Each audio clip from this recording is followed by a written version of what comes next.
Hey, Matt Ogus, Legends of Aesthetics, Flex for all fans. I want to take just a minute of your time. I want to introduce myself. My name is Nick Colville. If you haven't seen me in any videos yet, hopefully we'll change that. Matt Ogus gave me the opportunity to post this video on his page and show you guys what my channel is all about. Well, I'm a natural bodybuilder. I'm also a personal trainer, and I just got the ball rolling on a channel that's dedicated to posing and bodybuilding. So we do segments focusing on quarter turns, mandatory poses, individual posing routines, things that are really going to help you perfect your physique. So go ahead and check out the channel, youtube.com/BetterAestheticsBB. So I want to make sure to thank Matt. So Matt, thank you so much for giving me the opportunity, for supporting me. I hope everybody likes this channel. I hope you keep doing what you do best, Matt, and I'm going to keep doing what I do best and focus on the posing aspect of bodybuilding. Hope you guys like it. Thanks.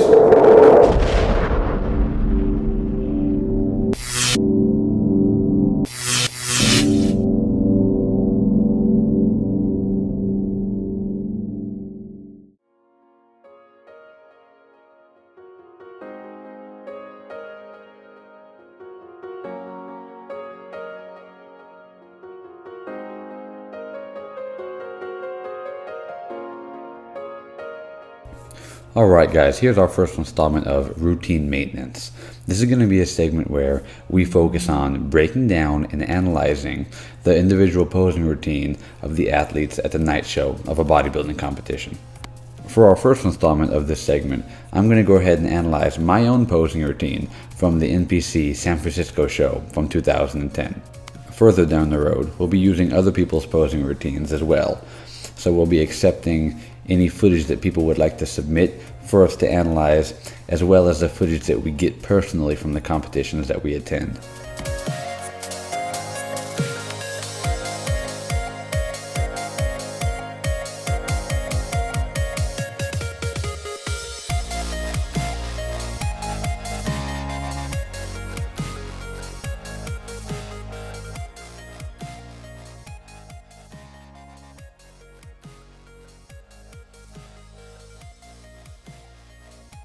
So let's talk about what the athlete did wrong, or not necessarily wrong, but could have done better.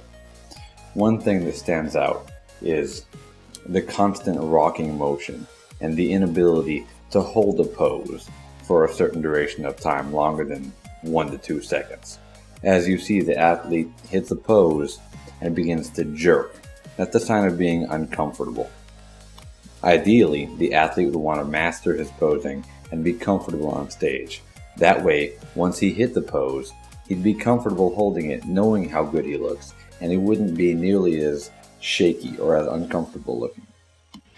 Another thing is that the athlete doesn't seem very mindful of his facial expression and where he's looking while he's performing his poses.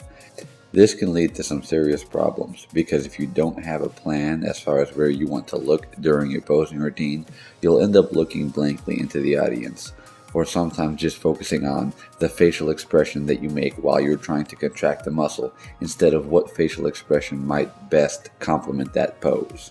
There's one more noticeable problem that stems from the original problem discussed, where the athlete did not hold his poses long enough. That problem has led to some of the poses being hit obviously faster, and therefore the athlete is not able to remember or focus on which muscle groups need to be flexed and contracted for each of the poses. There are multiple times in this posing routine where things such as the glutes or the abdominal area should have been contracted, but since the athlete was posing so fast and not holding his poses long enough, he was only able to focus on some of the muscle groups in the upper body that he felt needed to be posed. Ideally, the athlete would want to hit a pose long enough to be able to focus on which muscle groups needed to be flexed, contracted, etc. in order to make the pose look its best. Certain poses look much better while you have your glutes or abs contracted, or sometimes you don't need to contract something the way you would think you would need to.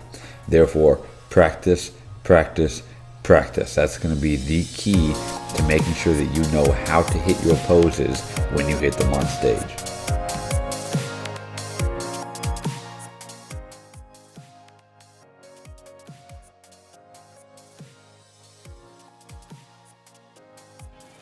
Now, looking at what the athlete did right, or things that stood out in the routine that are commendable, the posing was very creative.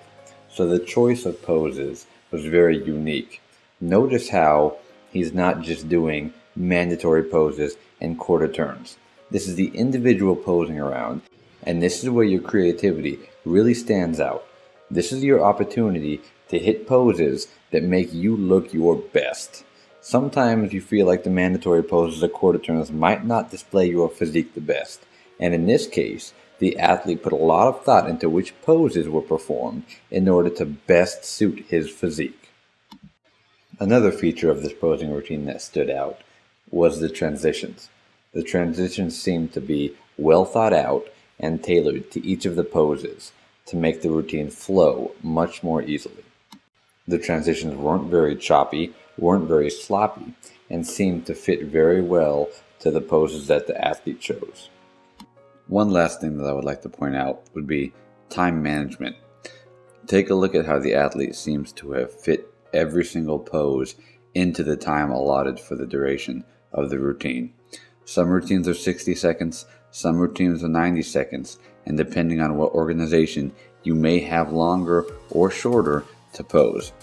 In this case, the athlete seems to have had 60 seconds. He fit every single pose and every single transition into that 60 seconds. There was no point in time where the athlete ran out of poses or didn't know what to do. Usually this leads to being frustrated and embarrassed, and you start to do things on stage that you normally wouldn't do. Things that you might not have planned to do yourself, but have seen other competitors do, and therefore feel like it's a good idea.